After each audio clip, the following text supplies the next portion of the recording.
I'm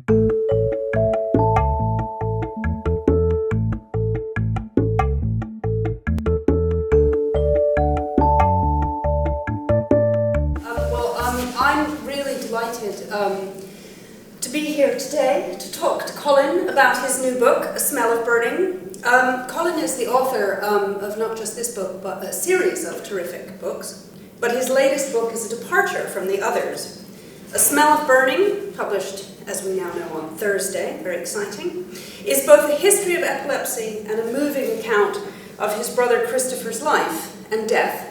For Christopher died in 2008 as a result of SUDEP, or sudden unexpected death in epilepsy. The way you talk about it in the book, your brother's non-compliance came out of the fact that he felt the medication affected his personality so that he was no longer who he was.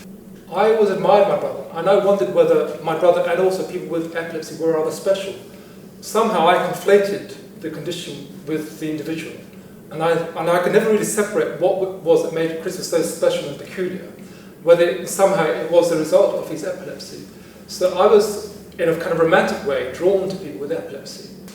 I mean, a lot of people find epilepsy quite a hard subject. So my brother and I, we had a kind of code to describe his epilepsy. Because, well, I'm going to ask you about this, but the other thing about epilepsy, which is very key, is that the person who has a chronic tonic seizure doesn't know what's going on. You have more idea about what's happened to him or her than she or he has. And so I would attend my brother's seizures. The book is framed almost, I'm a Catholic, okay, so the book is framed like the Station of the Cross, from his first seizure to his last seizure, and the development thereof. And every time he had a major seizure, I would be leaning over him to greet him on his return. And he'd wake up and say, what's happened? And I'd say, oh, you had a visitor.